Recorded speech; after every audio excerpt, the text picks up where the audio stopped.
Assalamualaikum warahmatullahi wabarakatuh. Semoga Allah senantiasa merahmati kita semuanya. Masih bersama dengan saya, Nyi Kliwon di 5 Menit Merinding. Langsung saja, ini dia ceritanya.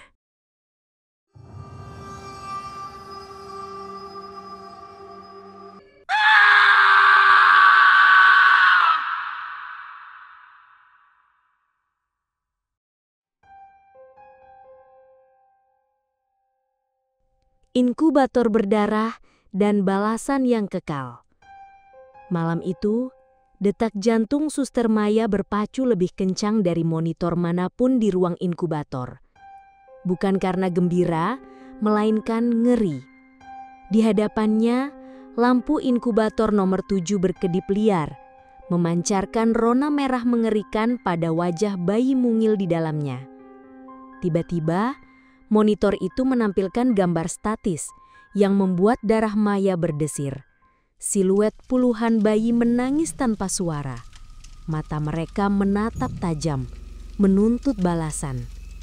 Sebuah bisikan serak, "Giliranmu, Maya," terdengar tepat di telinganya, bersamaan dengan bau anyir yang menusuk hidung. Di luar, badai mengamuk, seolah alam semesta ikut berteriak menyaksikan karma yang kini menghantam perawat pendendam itu. Ia tahu inkubator yang selama ini menjadi ladang tumbalnya kini berubah menjadi penjara paling kejam baginya.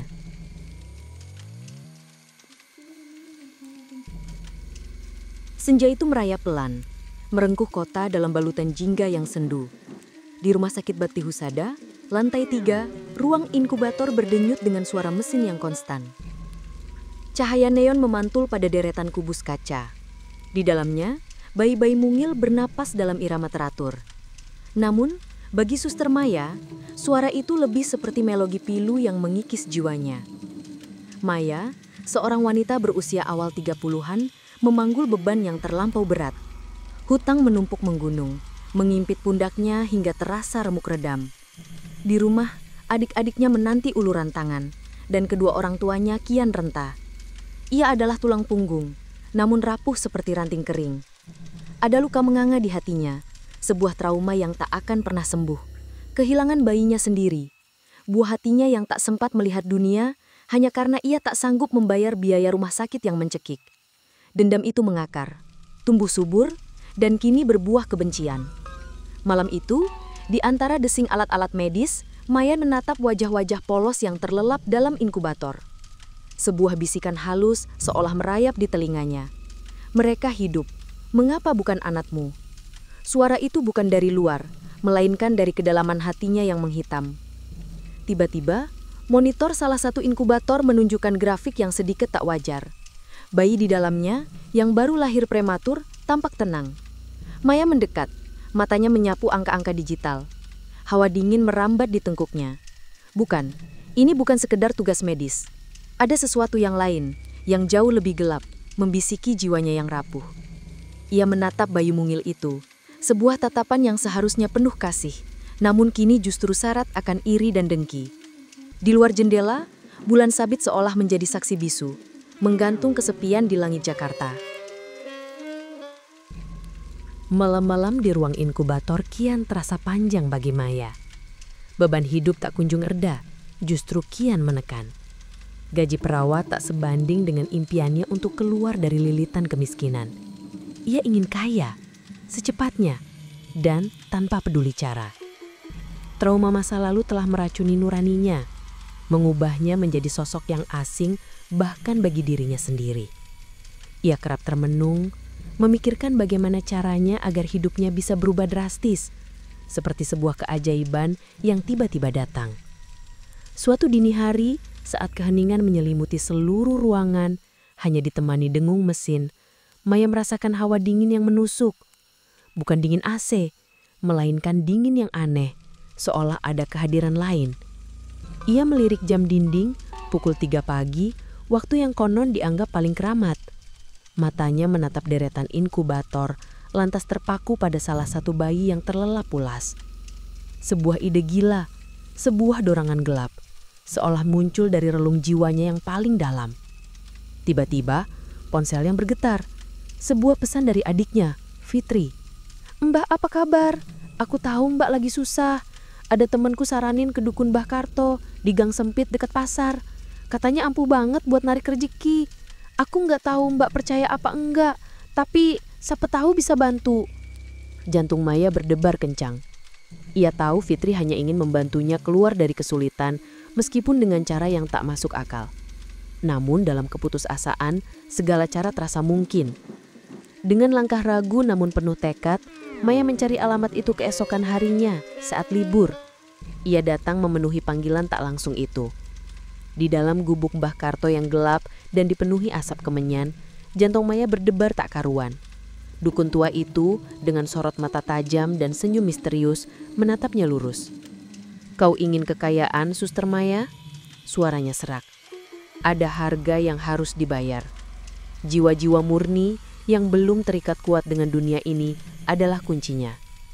Mbah Karto menjelaskan bahwa ia harus menumbalkan bayi secara berkala, dan ruang inkubator tempatnya bekerja adalah ladang tumbal yang sempurna. Setiap kali satu jiwa dilepaskan, kekayaan akan mengalir padanya. Kembali ke rumah sakit setelah perjanjian mengerikan itu, Maya merasa jiwanya terpecah. Namun bayangan lilitan hutang dan wajah letih orang tuanya mengalahkan semua keraguan. Tanpa sadar, tangannya terulur ke salah satu selang oksigen yang menjadi penopang kehidupan bayi mungil di hadapannya. Jantungnya bergemuruh, darahnya berdesir. Ia tahu, sekali ia melakukannya, tak ada jalan kembali. Sebuah ritual gaib kini terbungkus dalam kejadian medis yang sunyi. Beberapa hari setelah peristiwa malam itu, hidup Maya berubah drastis. Tiba-tiba saja, ia mendapatkan kenaikan gaji yang tidak masuk akal. Bukan hanya itu, sebuah warisan tak terduga dari kerabat jauh yang bahkan tak pernah dikenalnya tiba-tiba datang. Sejumlah uang tunai yang menggiurkan seolah jatuh dari langit. Ia bisa melunasi sebagian besar hutangnya, membeli kebutuhan untuk keluarganya, bahkan menyisihkan sedikit untuk dirinya sendiri. Kekayaan itu datang secepat kilat, persis seperti yang dijanjikan dalam pesan misterius itu. Namun, kebahagiaan itu berbalut ketakutan yang mencekam. Setiap malam, terutama saat ia bertugas di ruang inkubator, ia mulai mendengar suara-suara aneh. Gema tangisan bayi, lirih namun jelas, seolah merayap dari sudut-sudut ruangan yang gelap. Padahal, semua bayi di dalam inkubator terlelap pulas dan tak ada satupun yang menangis. Lampu-lampu ruangan tiba-tiba berkedip-kedip sendiri. Monitor medis mengeluarkan bunyi bip yang tak beraturan, bahkan saat tak ada masalah pada pasien. Suatu malam, saat ia sedang memeriksa kondisi bayi-bayi, ia tiba-tiba merasakan sentuhan dingin di kakinya, seperti jemari mungil yang menyentuh pergelangan kakinya. Ia menoleh cepat, namun tak ada siapa-siapa. Bulu kuduknya merinding. Ia berusaha menepisnya sebagai kelelahan, namun peristiwa-peristiwa janggal itu kian intens. "Bu Maya, kenapa muka ibu pucat?" tanya salah seorang perawat junior, Rani, dengan raut khawatir. "Apakah ibu sakit?" Maya hanya menggeleng, berusaha tersenyum tipis. "Tidak, Rani, hanya sedikit lelah." Namun ia tahu, ini bukan hanya lelah. Ini adalah tagihan yang mulai menuntut pembayaran. Semakin banyak kekayaan yang ia dapat, semakin besar pula bisikan-bisikan itu, semakin nyata pula kehadiran tak kasat mata di sekitarnya. Ia merasa terjebak, terperangkap dalam jaring laba-laba yang ia tenun sendiri. Ketakutan itu melilitnya, semakin erat setiap detiknya. Kekayaan Maya memang meningkat drastis, namun begitu pula teror yang ia alami. Kini, ia tak hanya mendengar tangisan bayi, tapi juga melihat bayangan-bayangan sekilas di ujung matanya, seolah ada sosok-sosok mungil yang melintas cepat. Inkubator-inkubator itu, yang dulunya adalah tempat ia bekerja, kini terasa seperti deretan peti mati kaca yang menyimpan rahasia kelam. Suatu malam, saat ia sendirian di ruang inkubator, monitor salah satu bayi tiba-tiba mati total. Maya panik, bergegas memeriksanya. Namun saat ia menyentuh monitor itu, tiba-tiba layarnya menyala kembali, menampilkan gambar statis seorang bayi yang menangis tanpa suara dengan mata kosong yang menghujam ke dalam jiwanya. Jantung Maya serasa berhenti berdetak. Ia menjerit tertahan, mundur beberapa langkah. Ini bukan lagi sekadar halusinasi. Seorang dokter jaga, Pak Wijoyo, tiba-tiba masuk ke ruangan. "Ada apa, Bu Maya?" "Saya dengar suara gaduh." Maya tergagap. "Tidak, Pak. Hanya monitornya sempat mati." Ia berusaha menutupi ketakutannya. Pak Wijoyo hanya mengangguk, lalu memeriksa monitor itu. Sepertinya normal, mungkin hanya gangguan listrik sesaat. Namun Maya tahu, ini bukan gangguan listrik. Ini adalah peringatan. Sebuah tagihan yang semakin besar, semakin menuntut. Setiap kali ia menyentuh harta yang ia dapatkan dari pesugihan itu, ia merasakan sentuhan dingin, bisikan-bisikan yang kian lantang, dan bayangan-bayangan yang kian jelas. Ia merasa jiwanya perlahan terkikis, ditelan oleh kegelapan yang ia pilih sendiri. Malam berikutnya, ia menerima pesan misterius lagi. "Waktunya membayar. 1 jiwa lagi, atau kau akan kehilangan segalanya." Ancaman itu terasa nyata, menusuk hingga ke tulang. Ia tahu apa yang harus ia lakukan. Namun kali ini, ketakutan bercampur dengan rasa muak yang mendalam.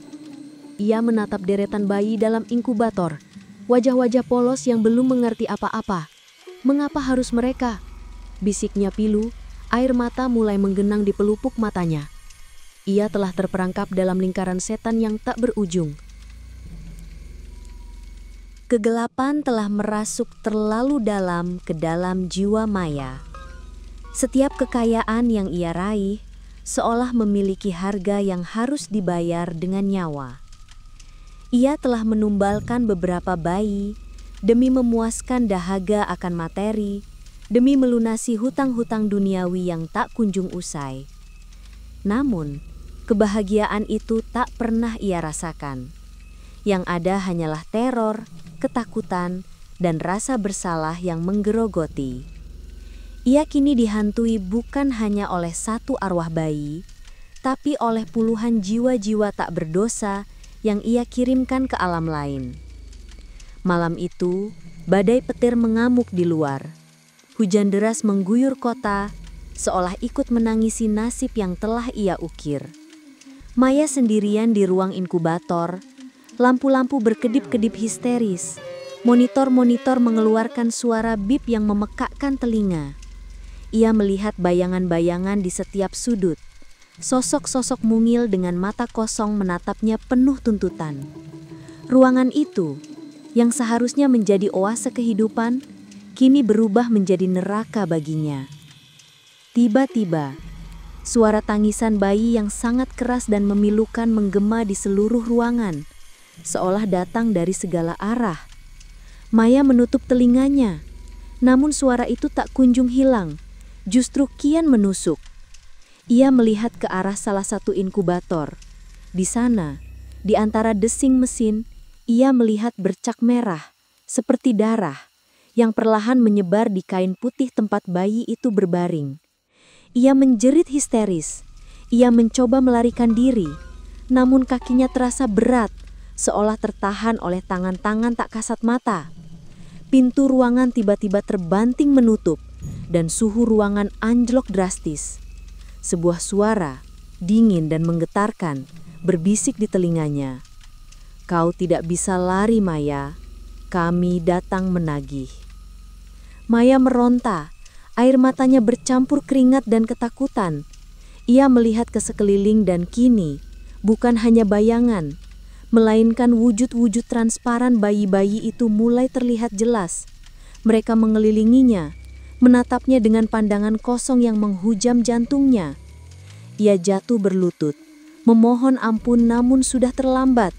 Balasan atas perbuatannya telah datang. Pagi harinya, saat perawat lain tiba untuk shift pagi, mereka menemukan ruang inkubator dalam keadaan kacau balau. Lampu-lampu pecah, monitor berserakan, dan di tengah ruangan, Maya ditemukan tergeletak tak bernyawa, dengan mata terbelalak dan wajah dipenuhi ekspresi ketakutan yang mencekam. Di sekelilingnya, tak ada bekas perlawanan fisik, namun di dinding, dengan darah yang mengering, terlukis goresan-goresan tangan mungil seolah menuliskan pesan, keadilan telah ditegakkan.